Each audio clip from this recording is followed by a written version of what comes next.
Hallelujah. मेरे जीजो खुदावंद यीशु मसीह के जिंदा बबरकत और कदूस नाम में आप सबकी सलामती हो।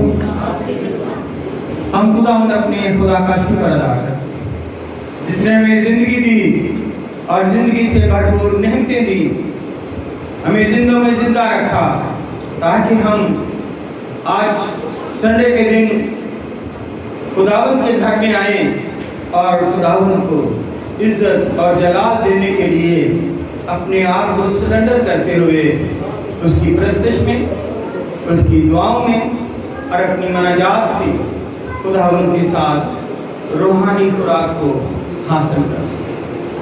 हम शुक्र गुजार हैं खुदावंद का कि जिसने हमें ये फजल बख्शा कि आज हम सब इस संडे के दिन खुदावंद के घर में मौजूद हैं और बरकत को रिसीव करने के लिए आए। आज का जो इन्वान है, जो मजमून है, जो टॉपिक है हमारा, वो है खुदा से रूहानी बरकत और जिस्मानी बरकत हम किस तरह रिसीव करते हैं, किस तरह से हासिल करते हैं। बरकतें दो तरह की, लेकिन हमें आज इस पर ध्यान करना है कि खुदा हमें कौन सी बरकत से हमें खुदा ने नवाजा हुआ है और कौन सी बरकत हमारे पास नहीं है जिसकी हम इस जहां में रहकर कोशिश करते हैं। कलाम मुकद्दस में से देखेंगे पैदाइश की किताब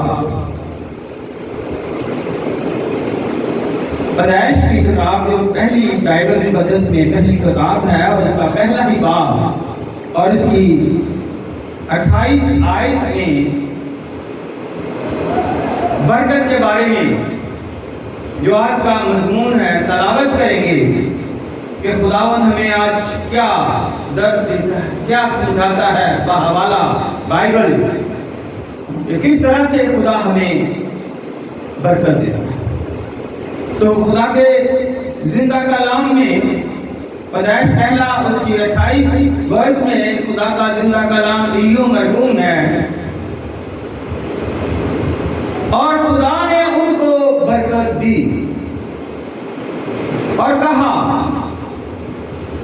फलो और बढ़ो और जमीन को मामूर और महकूम करो और समुद्र की मछलियों और हवा के परिंदों और कुल जानवरों पर जो जमीन पर चलते हैं इख्तियार रखो। पाक कलाम के पढ़े, सुने और कबूल किए जाने पर खुदावंद हम सबको बड़ी बरकत अता फरमाए। तशरीफ रखिएगा, सब कहें आमीन। जब भी कलाम पढ़ा जाता है और कलाम सुनने वाले, क्योंकि बाइबल हमें बयान करती है कि जब कलाम पढ़ा जाता है तो सब लोग उस कलाम से मुत्फिक हैं, उस कलाम से क्या है जो पढ़ा गया और हमने सुना, हम उससे क्या करते हैं, इत्तेफाक रखते हैं और मुतमीन हैं और उस पर अमल करते हैं, इसलिए कहेंगे कि आमीन। अब पैदाइश ही से खुदा ने इंसान को दो चीजें अता की। पहली चीज क्या है? कहा के बरकत दी के, कहा के फलो और बढ़ो और इस जमीन को क्या करो, मामूर और महकूम करो, ताकि ये तुम्हारे लिए हर्ष बरकत हो। पहली चीज, इंसान को खुदा ने हर दिया। लेकिन इससे भी पहले खुदा ने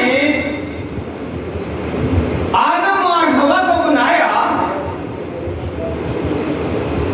और उन्हें बरकत देकर बागे अदन में रखा। यह बरकत सबसे बड़ी है कि उनको बागे अदन में रखा और एक हुक्म भी जारी कर दिया। एक हुक्म जारी कर दिया और बागे अदन में खुदा खुद उनके पास मिलने के लिए आ गया। ये छोटी सी बात नहीं है। खुदा का कलाम फरमाता है ज़बूर 82 में कि खुदा की जमात में खुदा मौजूद है। क्या ऐसा है कि नहीं? खुदा की जमात में खुदा मौजूद है। यहाँ पर भी खुदा मौजूद है। यहाँ पर भी खुदा का भेजा हुआ पाक रूह मौजूद है और वहां पर बागे अदन में खुदा खुद शाम को आकर मौजूद हो जाता है। ऐसा है। इसलिए बरकत दो तरह की खुदा फरमाते हैं। एक तो पहली बरकत भरो भरो और जमीन को पुर कर दो, आबादी बढ़ाओ, फैल जाओ, तुम्हारा एक पूरी जमीन पर नाम हो। और दूसरा कि हर एक चीज पर तुम्हारा अख्तियार दीजिए। इसलिए मेरे अजीजों कहा गया है कि दो तरह की बरकतें, रूहानी बरकत और जिस्मानी बरकत। कितनी बरकतें हैं? रूहानी बरकत और जिस्मानी बरकत। अच्छे अल्फाज में दुआ देना क्या है? मैंने यहां पर पीछे भी एक सलाम के बारे में अक्सर कह देते हैं कि पहली का सलाम करो, लेकिन अस्सलाम वालेकुम के मुतल्लिक़ भी मैंने मैसेज दिया हुआ है कि उसमें सलाम में फर्क है। कोई टूटे दिल से सलाम देता है, कोई टूटे दिल से सलाम करता है, कोई दिल से सलाम करता है। कोई बरकत किस तरह की देता है, कोई किस तरह की देता है। आप जानते हैं कि कोई भी बड़ा है, जब आप उसको सलाम करेंगे तो वो क्या जवाब देगा? आपकी भी सलाम। सलाम का क्या मतलब है? सलामती। तो वो जब आप उसको सलाम करेंगे तो वो आपकी भी सलामती चाहेगा, इसलिए वो बरकत आपको रिटर्न होगी।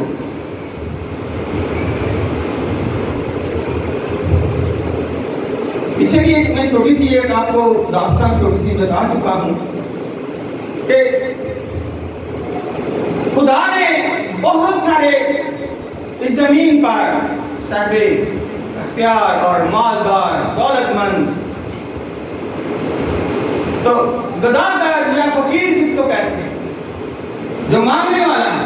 तो मांगते तो सारे ही हैं। फकीर ने क्या मांगना, वो तो नजर आता है ना मांगने वाला। मांगते तो सारे, एक बादशाह जो है दूसरे मुल्कों से मांगता है। लेकिन मैं ये कहूंगा कलाम अक़दस और इस स्टेज पर खड़े होकर कि बादशाह भी खुदा से मांगता है। बादशाह भी किससे मांगता है? खुदा से। और जो दरमियाने दर्जे का वो किससे मांगता है? खुदा से। और जो नीचे है वो भी मांगता खुदा से है, लेकिन खुदा के लोगों के जरिए से। इसलिए एक गदादार आया, एक फकीर आया और एक मादर उसका, उसने डोर को लॉक किया, खटखटाया दरवाजे को और कहा, भाई मुझे भूख लगी है, खाना नहीं खाया। उसने कहा ठहरे, आज ही अंदर ने बैठाया और उसको खाना खाने के लिए दे दिया। खाना खाकर उसने उसको बहुत सारी दुआएं दी। अब देखिएगा कि बरकत लेने के कैसे तरीके। उसने कहा मेरे पास तो हर एक चीज है, गाड़ी है, बंगला है, क्या पैसा है, खाना इसने मांगा मैंने दे दिया, अब ये बरकत मुझे दे रहा, ये किस बात की बरकत?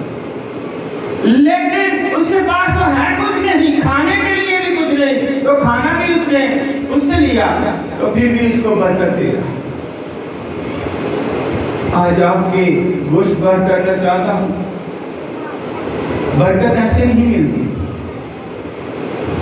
बरकत के लिए बड़ी मेहनत करनी पड़ती है। आपको पता है, आपने अभी आगे भी पढ़िएगा, बाइबल आपके पास है, रोज आप पढ़ते भी, सुनते भी और सेमिनारों में भी जाते। खुदा ने आदम और हवा को बागे एदन में रखा और एक हुक्म जारी कर दिया कि इस दरख्त का फल नहीं खाना। मेरे अजीजों, हुक्म अधूरी होगी, हुक्म ना माना गया, तोड़ दिया गया, तो वो बाग में रहे नहीं, बल्कि रूहानी तौर पर बरकत खत्म हो गई।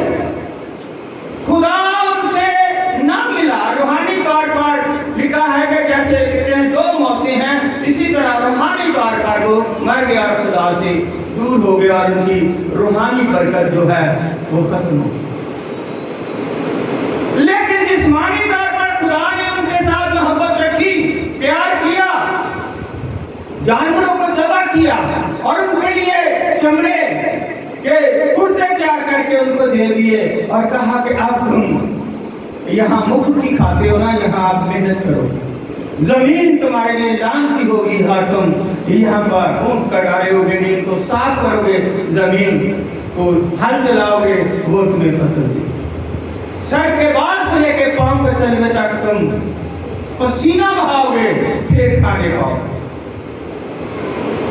मेरे अजीजों, मेहनत उस अमीर आदमी ने की, उस फकीर को दिया, उसने मुफ्त में खाया और दुआ देकर चला गया, तो क्या वो दुआ उसकी कबूल नहीं? उसने कहा कि ये मुझे दुआ देकर जा रहा है या मैं इसको खाना दे रहा हूं? दोनों में डिफरेंस। लेकिन आगे चलते हैं कि खुदावंद हमें फरमाता है कि जो कोई भी किसी की भी मेहनत जो है वो जाया नहीं जाती। अगर वो दिल से करता है तो उसका अजर पाता है। मेहनत करना खुदा ने वहां से बाग से बाहर निकाल कर बताया हमें कि किस तरह से आपने मेहनत करनी, लेकिन खुदा ने छोड़ा नहीं।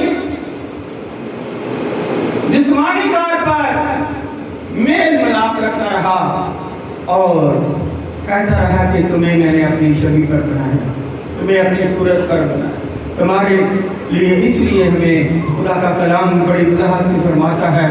इफ्सियों के खास पहले की बात में इफ्सियों पहला बाप की 3 आयत में कि हमारे खुदावंद यीशु मसीह के खुदा और बाप की हमद हो जिसने हमको मसीह में आसमानी मुकामों पर हर तरह की रूहानी बरकत बख्शी।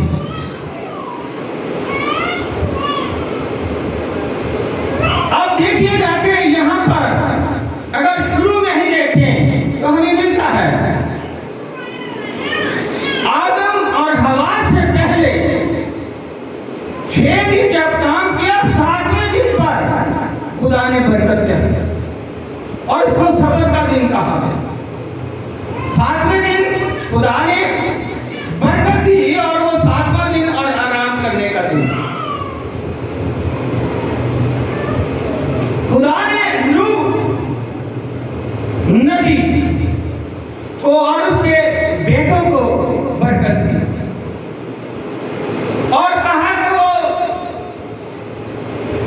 फल लाए, बावर हूं, बढ़े, जमीन को मामूर और महकूम करें। और वो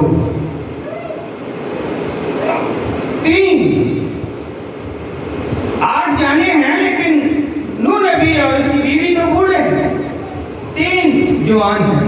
तीनों से ही साम, आम और याफत, तीनों से ही पूरी दुनिया दोबारा बढ़ना शुरू। और इसी तरह खुदा ने इब्राहिम को बरकत दी और उसको तमाम कौमों, इब्राहिम के वसीले से तमाम कौमों ने बरकत पाई। और आपको पता है कि बरकत, ये रूहानी बरकत जो है, कलाम अक़दस फरमाता है कि जब बेटियों की शादी करते हैं या बेटों या बेटियों को किसी दूर जगह दूसरे लोग भेजते हैं तो उनको दुआ करके खुदावंद के हैंड ओवर करके भेजते हैं, बरकत देते हैं। तो आप जानते हैं कि रिबका जो है बतूएल की बेटी और लाबन की बहन है, तो जब वो ज़हाक के लिए जा रही है तो उनको रुस्की पर बरकत देती है। और तो भी साथ उनको बरकत देगी कि तू बहुत सारे बच्चों की मां कहलाए। और वो बरकत जो इंसान देता है खुदा। और फिर अगर हम देखें थोड़ा सा आगे, उसके तो 2 बच्चे होते हैं, यीशु और याकूब। लेकिन आगे थोड़ा सा देखते हैं तो हमें इतनी ज्यादा बरकत मिलती है। याकूब जो बरकत का मुतलाशी है, बरकत ही ढूंढ देता है कि मुझे बरकत मिलती जाए। और वो बरकत हासिल करने के लिए भाई से, बाप से, खुदा से, फरिश्तों से और अपने ससुर लाबन से बरकत लेने के लिए बहुत सारे ऐसे तरीके ढूंढता है कि मैं बरकत के बगैर जाने नहीं। ये बरकत रूहानी बरकत के साथ साथ जिस्मानी बरकत भी होती है। और हमें खुदा ने सिखाया, खुदा ने बताया। गिनती की किताब उसका 6:22 से 26 आयत में जो के कलमात हम बरकत देते हैं, उसमें भी आपको मिलता है कि इलाही बरकत, काहिनी बरकत, ये एक बहुत बड़ी अहम और मशहूर दुआ है, खैर और बरकत है। खुदावन ने मूसा से कहा, वक़्त को महदूद रखते हुए, क्योंकि ये बहुत लेंथी चैप्टर है, तो मैं इसको थोड़ा सा मुख्तसर सा करते करते आपको खास बात बताने वाला हूँ कि खुदावन ने मूसा से कहा कि हारून और उसके बेटों से कहना, ये कह दे। अब हारून और उसके बेटे तो कहाँ हैं? मूसा से बड़ा है हारून। और लिखा है, बेटों से कह कि तुम बनी इस्राएल को इस तरह दुआ दिया करना। और अबरानी में इसका लफ्ज़ है बरकत। लिखा है कि इस तरह दुआ दिया करना, उनसे कहना, खुदावंद तुझे बरकत दे और तुझे महफूज रखे। यह बरकत का तस्वर, बरकत के अल्फाज को खास अहमियत दी गई है। जो बाज़ाब्ता तरीके से खुदा से बरकत हासिल करते हैं, दुआए खैर लेते हैं और बड़े बुजुर्ग दूसरों को बरकत देने के लिए इस्तेमाल करते हैं। बरकत की दुआ दिल से और खुदा की मर्जी से बाअसर होती है। ये ध्यान में रखिएगा। बरकत की दुआ दिल से और खुदा की मर्जी से बासर होती है, और ये फिर रंग भी लाती है। ये फिर क्या करती है? रंग भी लाती है, जाहिर होती है। इसलिए ज़बूर 68 उसकी 19 में कहा गया कि खुदा का शुक्र करता हूँ, कि मैं खुदा का शुक्र करता हूँ कि खुदा हर रोज मेरा बोझ उठाता और हमें संभालता है। खुदा फरमाता है, मांगो तो तुमको, और ढूंढो तो पाओगे, और दरवाजा खटखटाओ तो तुम्हारे लिए खोला जाएगा। जिसके पास दोनों बरकतें होती हैं वो रूहानी नूर की तरह चमकता है, और जो दुनिया को नजर आता है, दुनिया के पास कॉमन बरकत है, यानी जमीनी बरकत तो है ही, जो मेहनत करता उनके पास है। उनके पास सोना है, चांदी है, घर है, जमीन, सब कुछ है, लेकिन फिर भी वो परेशान रहते हैं। फिर भी वो क्या है? परेशान रहते हैं। सब कुछ उनके पास है, उनकी जिंदगी में सुकून नहीं है,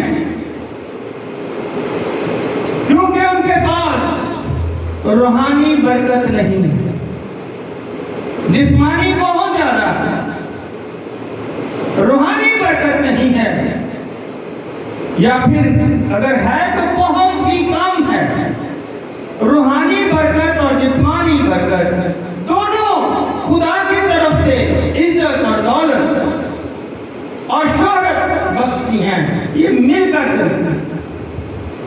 और तलावत में पढ़ा, खुदा ने बरकत दी और उसका हल भी बताया कि रात बाजों की दुआ से शहर सरफराजी पाता।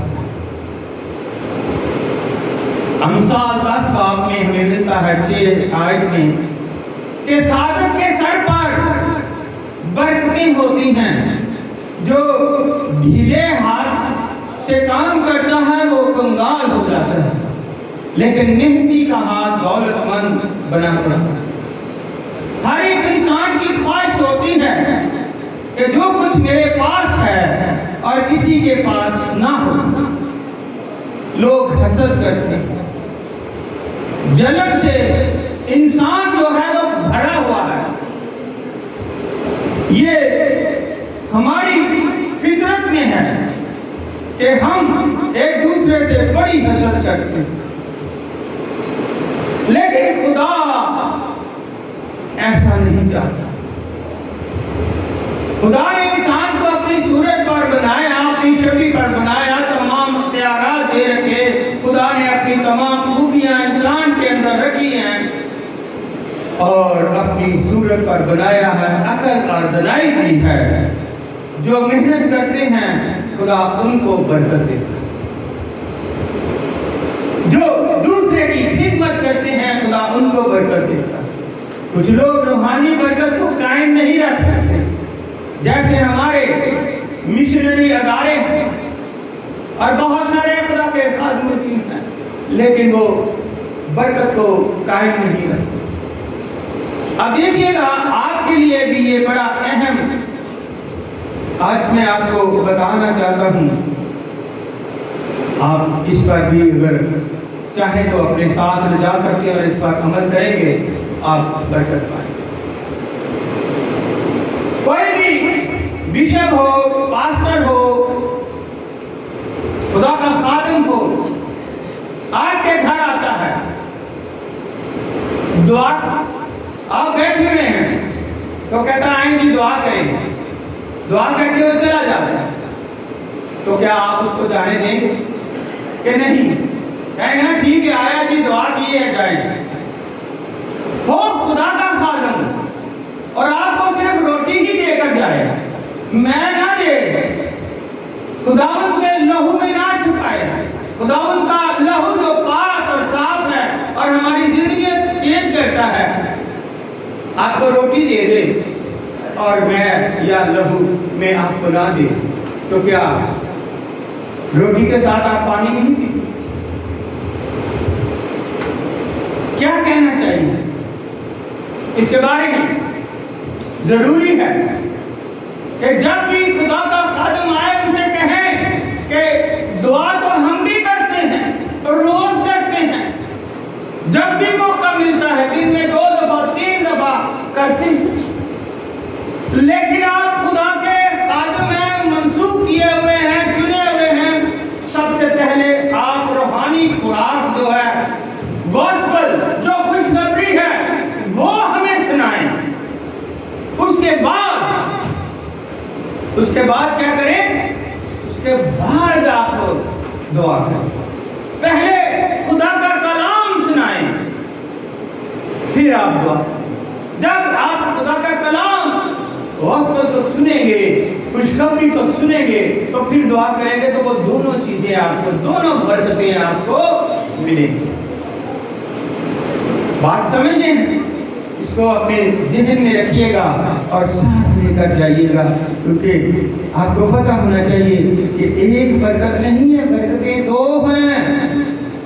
और इसी तरह आप एक बरकत से जब महरूम रह जाते हैं, आपको पता है कि पहली गॉस्पेल बागे अदन में हर एक चीज का उनको अख्तियार है, लेकिन खुदा की उनको आकर बागे अदन में मिलता है।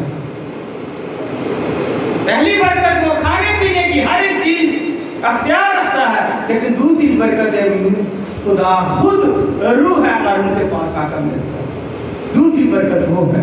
इसलिए जब मेरे अजीजों हमें मिलता है कि बरकत 2 तरह की है, तो बरकतें खुदा उसको देता है जो खुदा के साथ चलता है। आप यहाँ पर देखिएगा कि आपके गोश्तबार करना चाहते हैं, हमारी बेटी मुबशरा, हिना और इनका भाई सैलान असगर, खुदा ने उनको बरकत दी। किस तरह से बरकत दी? घर बैठे हुए नहीं, उन्होंने दिन रात मेहनत की। यहां से शाम को 5 बजे जाते हैं और रात में 1 बजे वापस 2 बजे आते हैं। काम करते हैं, स्ट्रगल करते हैं। लोग उस वक्त सोए होते हैं और वो मेहनत कर रहे होते हैं। जब मेहनत कर रहे हैं तो खुदा ने उनके लिए आसमान खोल दिया और उनको बरकत दी, उनकी सैलरी बढ़ा दी, उनको खुदा ने बोनस पर बोनस दिया और सैलरी कहा कि भाई ये इनकी मेहनत है, जो उन्होंने मेहनत की है, और वो मेहनत खुदा ने उनको दी। और जब खुदा ने मेहनत का फल को दिया तो वो बढ़े। तो क्या किया आपने? तो आज के आपके लिए खुशखबरी की इतला ये है कि जब उनकी तनख्वाह बढ़ी तो उन्होंने सबसे पहले आकर खुदा के घर में शुक्रगुजारी की। क्या खुदावंद, ये तूने हमारी मेहनत का फल हमें दिया है, लेकिन इसमें से पहला फल हम खुदावंद तुझे दे, और तेरा शुक्र करते हैं कि इसी तरह तो हमारे साथ रह, हमें अकल दनाई से मामूल कर, हमें बरकत पर बरकत दे, ताकि हम बढ़ते जाएं, तेरे नाम को इज्जत और जलाल मिले, दूसरों में भी इज्जत पाएं, घर में भी इज्जत पाएं, रिश्तेदारों में भी इज्जत पाएं, ऑफिस में भी इज्जत पाएं, क्योंकि वो तेरी तरफ से बरकतें एक तरफ से नहीं मिलती। इसीलिए आज मुबशरा, हिना और इस्लान, असगर और उसकी सारी फैमिली और दीगर उल्फत, ये सब मिलकर आज की इस इबादत के दौरान शुक्रगुजारी के लिए यहाँ पर उन्होंने रजिस्ट्रेट किया। बरकतें बहुत तरह की होती हैं, लेकिन 2 बरकतें खास हैं, एक रूहानी और एक जिस्मानी बरकत। क्योंकि अब देखिएगा कि रूहानी बरकत तो खुदावंद यीशु मसीह ने आकर दोबारा मिलाप करा दिया, लेकिन अगर हम देखें नए हिदायतनामे में तो जिस्मानी बरकत जो है वो खुदा हमारे साथ रहा, हमें मिलता रहा नबियों के जरिए से, पैगंबरों के जरिए से और एंड में अपने बेटे के जरिए भी, ताकि हम बरकत पा सकें। और इसमें एक खास मिसाल दी गई मुशर्रफ बेटे की। रूहानी तौर पर दूर चला गया, लेकिन जिस्मानी तौर पर बाप आज भी उसको आराम देता। और जब आया बेटा मुशर्रफ बेटा तो क्या हुआ, बाप ने फौरन उसको गले लगा लिया, कहा ये बेटा मेरा मर गया था अब जिंदा है, इसके लिए अच्छा सा बछड़ा दवा करो, इसके लिए जूती अच्छी लाओ, इसके लिए कपड़े अच्छे लाओ, इसके लिए अच्छी अंगूठी लेकर आओ, क्योंकि ये खो गया था, ये मर गया था अब जिंदा हुआ है, ये मेरा बेटा। और खुदा ने भी ऐसे ही अपने बेटे को हमारे लिए कुर्बान करके हमें वो बरकत जो खुदा ने शुरू में आदम और हवा को दी थी, हमें भी वो मिल गई, हमें भी वो बरकत मिल गई। और कहा गया कि यीशु मसीह ने फरमाया जमीन पर आकर, जो कोई मेरे भेजे पर ईमान रखता है, भेजने वाले पर ईमान रखता है और मेरे हुक्मों पर अमल करता है, ये मेरा हुक्म नहीं है, खुदा का हुक्म है जो उसके हुक्मों पर अमल करता है। और यूहन्ना पहला बाब की 12 में लिखा है, जितनों ने उसे कबूल किया उसने उन्हें खुदा के फर्जंद बनने का हक बख्श दिया। क्योंकि ये फर्जंद जो है ये छोटी सी बात नहीं है, हम खुदा के बेटे और बेटियां हैं। और हमें यीशु मसीह ने यह भी कहा कि खुदा वो बंद दरवाजे हमारे लिए खोल देता है और हमें ईमान लाने और खुदा के हुक्मों पर अमल करने से ये बेटे और बेटियां बनने का हक मिलता है। इसलिए मेरे अजीजों, हमें देखना है कि क्या दौलत ही सब कुछ चीज नहीं, ना हम दुनिया में दौलत लेकर आए ना लेकर जाएंगे।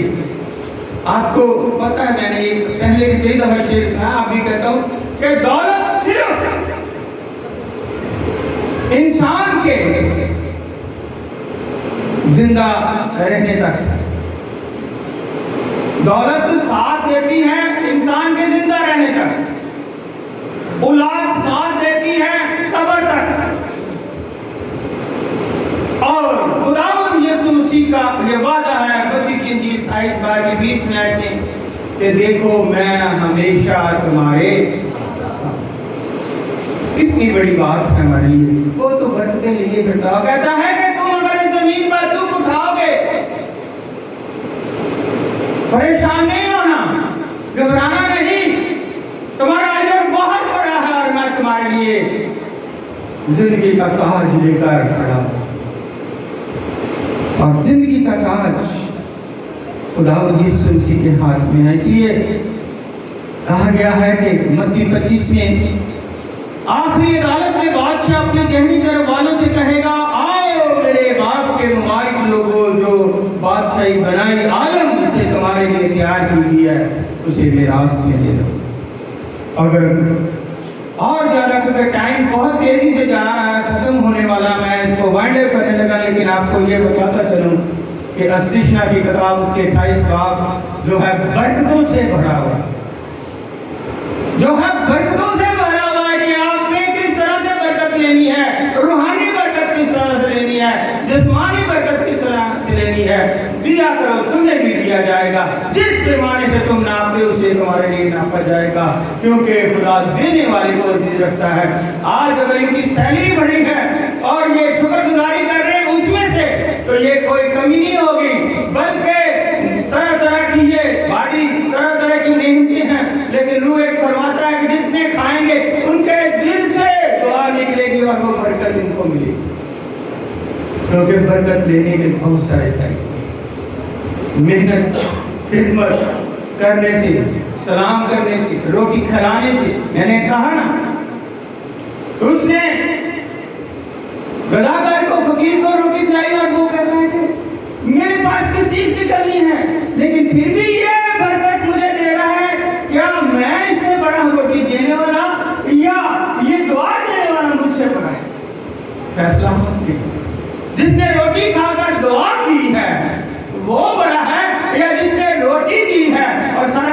पास है तो वो बड़ा है। गौर कीजिएगा कि बरकत ऐसे नहीं निकलती, बरकत दिल से निकलती है, और दिल में खुदा रहता हो तो वो बरकत पावरफुल होती है, और वो बरकत वैसे नहीं और वैसे लौटती भी नहीं, खाली नहीं लौट। लेकिन आज जो बरकत के लिए बेटी ने कहा, ये सबसे बड़ी शुक्रगुजारी है, क्योंकि जो देता है वही पाता है, जो मेहनत करता है वही अजर लेता है, जो खुदा के आगे चलता है खुदा उसके आगे चलता है, खुदा उसके निगहबानी भी करता है, आगे पीछे फरिश्तों को। इसलिए कहा गया ना, दया दो, हदिया दो, नजराना दो, ताकि तुम खुदा को दे रहे हो तो खुदा तुम्हें भी उसमें कमी नहीं होगी, बल्कि उसमें इजाफा और मल्टीप्लाई होगा। आमीन। तो इसलिए बरकत खुदा की तरफ से, नेमतें खुदा की तरफ से हैं, और ये दो बरकतें हैं, एक रूहानी बरकत और एक जिस्मानी बरकत, जिसको हम आमीन। आज के कलाम के वसीले से खुदा आप सबको बड़ी बरकत। Thank you.